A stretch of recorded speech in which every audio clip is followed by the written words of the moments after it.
Alrighty, so I woke up not too long ago and I seen that there were a couple of comments on videos, and people in the Discord were talking about the new dev notes that are out. So we're going to go over the dev notes really quickly. I do want to say before we start, I am trying to get to 6,000 subs by the end of the year. I know I keep saying this at the beginning of the videos. Sorry if it's annoying, but it seems to help.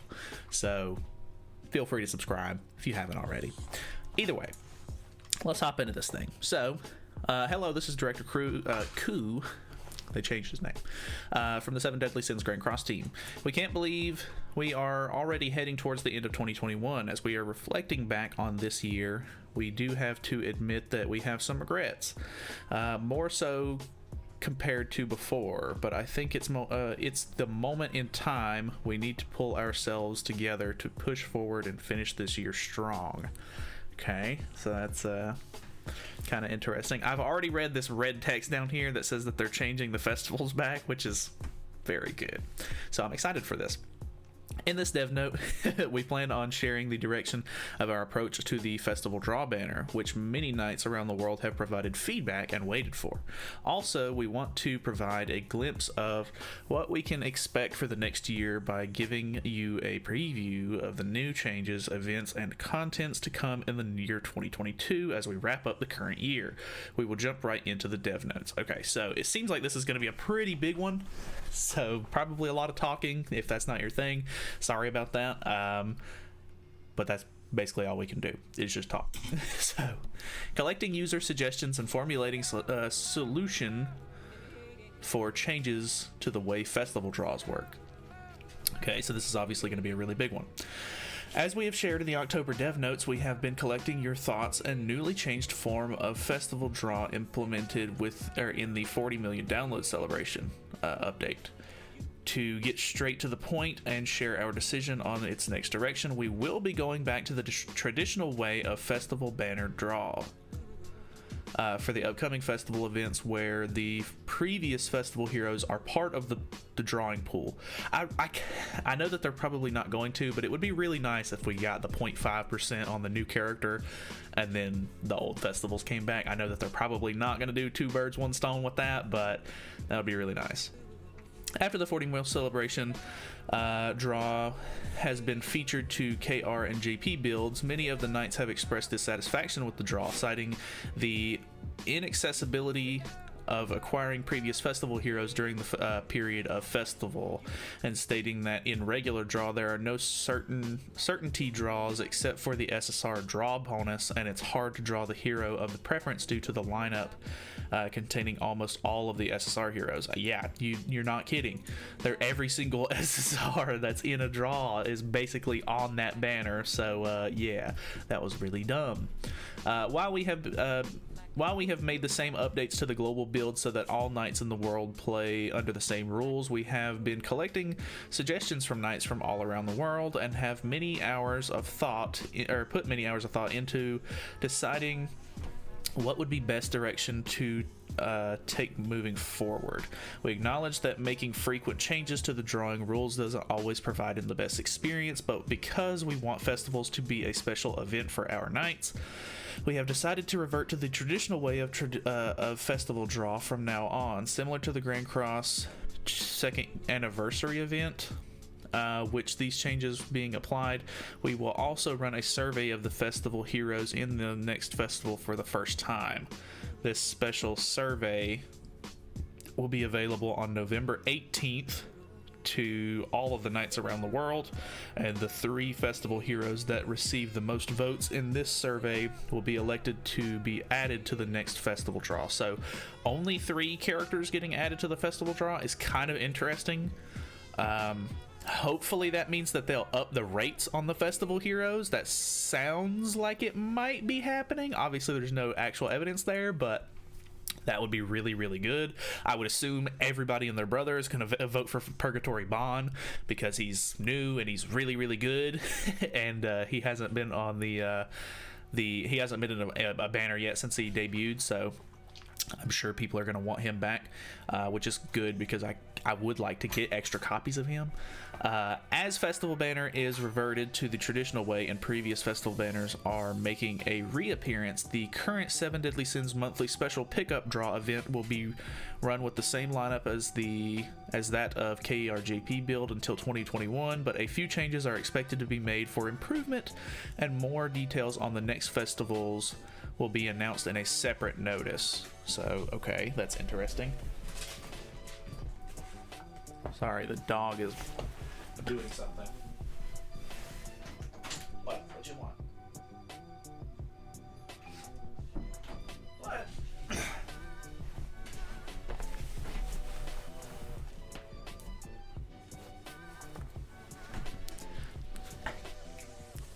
Go lay down. Sorry. Okay, so yeah, we finished this part. Moving to the next section. Future content, events, and quality of life changes. So this is a big one. The reset of Tower of Trials clear records. This is something that I've seen a lot of people talking about on the forums in the last couple of days, actually. I don't normally check the forums, but as I was on there, it really did make me think, they haven't added new Tower of Trials floors in a little bit, and they did say that they were going to try to reset it at some point, so that way you can get all the rewards again, which would be really, really nice. So, I don't know. Obviously, that should be soon, hopefully.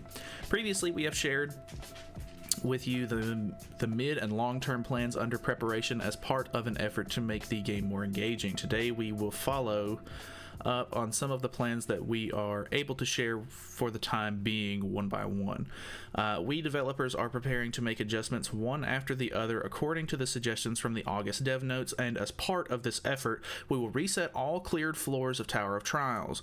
Once the cleared floors are reset, you will be able to clear the floors again to acquire the same rewards that you have acquired before. So, I know this doesn't sound like super crazy, but some of the rewards for these floors are actually pretty decent, and the fact that we have, 15 floors or something like that at this point, there's a pretty decent amount of stuff to be had from a reset like this, which is really nice. Like, there's a good amount of, Super Awakening coins and diamonds and, just random tickets and stuff like that we can use, which is really, really nice.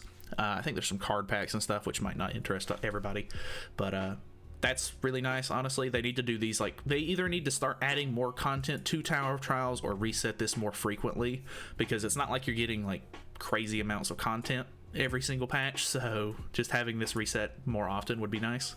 The reset is expected to take place in early January 2022. We will add new floors with this update, so we will have plenty of stages to enjoy. For the knights who have not yet entered the Tower of Trials, make sure to challenge it soon so that you will be able to earn all of the rewards before it's reset. Yeah, so if you haven't done it, I know that a lot of these floors are really, really tedious. A lot of them you require specific heroes and stuff like that, but I definitely would recommend, since they're already since they're announcing that they're doing a reset for it in January, I would definitely try to work on those more often if you can. I know I do have guides for them all, but I use very specific teams and stuff. I think if there was any of them that I was aware of, I said that, what kind of units that you could sub out and stuff like that at the time, but obviously they've been out for a while. There may be newer guides that are better than mine at this point, so definitely look stuff up if you need to, because the gimmicks on them are kind of annoying sometimes. So if you know what you're up against, it can be a little bit easier to fight. But yeah. On top of this, we have also been working hard on making adjustments to final boss battles and Training Grotto. Training Grotto is honestly the one that I want the most, because Training Grotto is so tedious right now. It's so dumb. I had to do 2 runs of it last night because we got our key, and it takes 40 minutes to do 2 runs. It's really, really long. However, due to the scheduling constraints of the dev team, there might be delays on the updates on the Awakening Materials fusions and new event modes, which are explained below. Okay, what is fusion? What did they talk about this at some point? While the promises we made through our dev notes may take some time to be delivered, please be assured that we are making every effort to ship them as quickly as we can, and further details will be provided through future announcements as they near completion. Reverse Stage Special We are also preparing a new update for Reverse Stage, the mode that you could play the combat from the story mode in the opposite perspective. The Reverse Stage that has been following the progression of the regular chapters will be composed in the form of a special stage in the new update, which may seem smaller compared to the previous main stages, but engaging in a unique way. More information on the specific schedule for this update will be released in a separate notice. I would assume, because it's going to be called a special stage, and they're not doing... I would imagine this means that they're not going to be doing the main, like, story stuff from the other perspective. I almost guarantee you this is going to be like a Ragnarok version of Reverse Stages, where you play as like Sigurd and fight Melee or something like that. I don't know. I just my assumption here. Anyway, Visel Fight Festival normal new event rule. We're preparing a new event rule which we believe will be enjoyable for all of the Visel Fight Festival normal fans. That's a bold statement. That's everybody. For this event, we will enable the rule to assemble a team consisting of duplicate heroes of different headings, which has been restricted. This could result in having multiple versions of Meliodas enter the combat at the same time, producing refreshing and unexpected twists and turns and of events. We hope that this will provide a new layer of fun for the Fight Festival. I'm assuming this is not going to be like an all-the-time thing. It's just for the events or whatever, but that actually sounds like it could be pretty cool. I'm sure there's going to be some really busted and broken comps that you can use with it.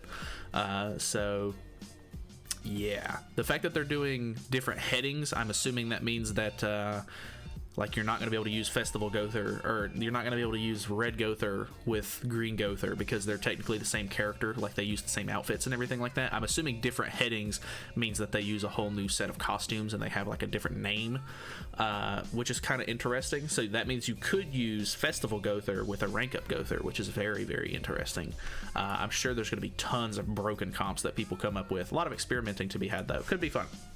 Announcing new QOL system to be implemented. Okay, I love QOL. We have received many suggestions and requests for improvements over almost 2 years since we began servicing the 7 Deadly Sins Grand Cross. Through the coming updates, we are planning for a quality of life improvement for many parts of the game, and we will be sharing some of these changes in advance to our knights. Okay. I see a full awakening token, which sounds fantastic. The red sticks out to me a lot. First, there have been many new growth factors and heroes added to the game, which have been affecting the value of currency and initial growth mechanisms. In the early periods, the awakening system for heroes was an important growth factor, but since Super Awakening has taken place, it has turned into a mere lead-up mechanism. Also, as various types of materials for awakening are needed depending on the hero type, knights have become increasingly burdened with the need to look for them from multiple locations. We worried this growth system has become too big of an inconvenience on knights. Honestly, that's really accurate, I think. Like, I mean, the awakening system in general isn't that bad, like the one where you have to go and you have to get like the horns for this, or the little capes, or the little things that look like stamina pots, but they're not. They're an awakening material.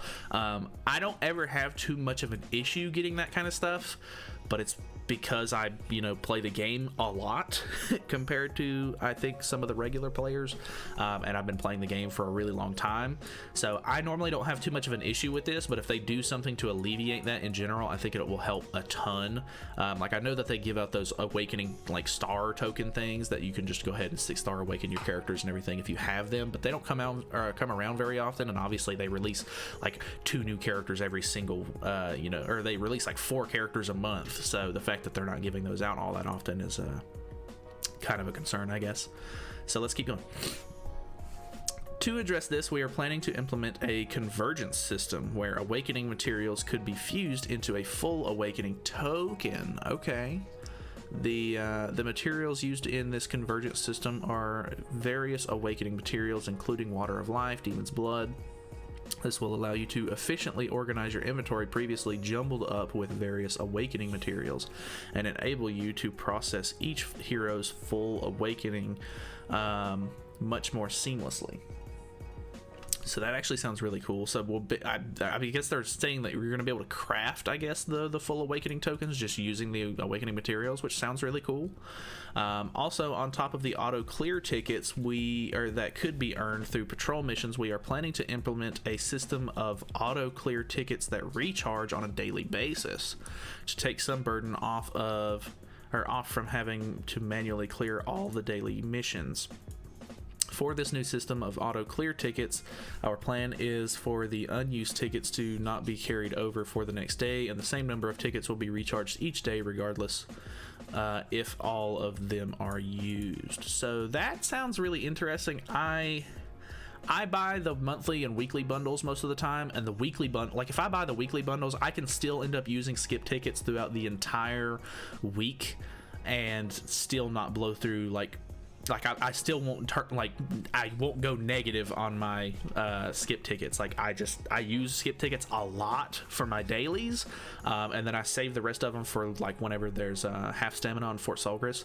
But I don't know, this will help alleviate some of that, and I guess I'll just get more skip tickets so that way I can farm more gold on the off weeks and stuff like that, which sounds good. I don't know, I'm sure that it will help a lot of players, because the fact that you have a stamina system in the game and some of the dailies are hey, do boss battle, and the boss battles cost anywhere from 10 stamina to 30 stamina, and then you have to fight the demon that comes with that boss, and the demon on a hell difficulty is 28 stamina. The fact that you basically need to use at least one stamina potion per daily reset is kind of annoying, so I think this might actually help out with that quite a bit. Well, I mean, actually the skip tickets still use your stamina, so that actually might not alleviate that, but it'll at least help you get them done quicker. So never mind, I'm stupid.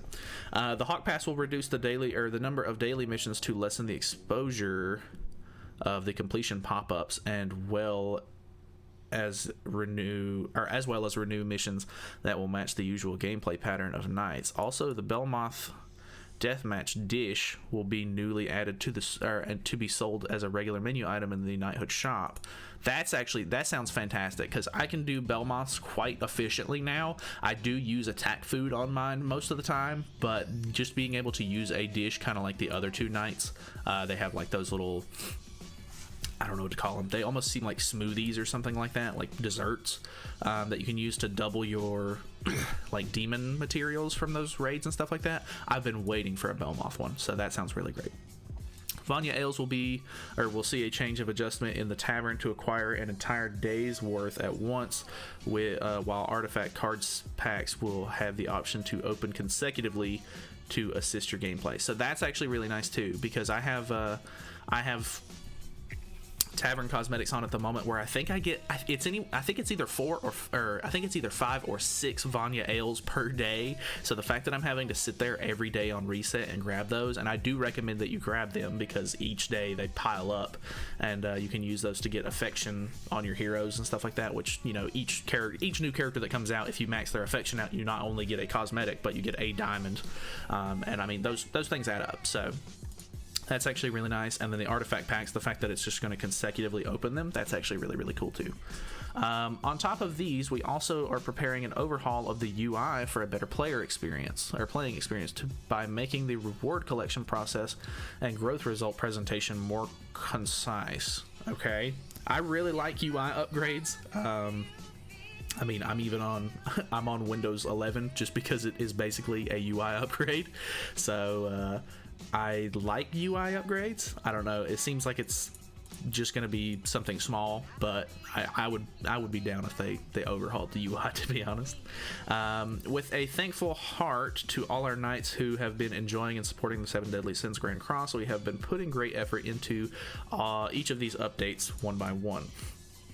As the dev team of the Seven Deadly Sins Grand Cross, we will continue to give our best to pay attention to every issue or concern raised by our knights and work together to find the best solutions. We will make announcements about the details of the upcoming festival, as well as various exciting contents and events in a separate notice, so we hope all knights continue to support the Seven Deadly Sins Grand Cross. Thank you. So I'm pretty sure that we're probably getting a festival next. Obviously, they're doing a survey that's going to start tomorrow, and that means that it's going to be very soon. I assume it's the next patch for JP in Korea, so we should be getting Magilda next, along with who was it that came out with Magilda?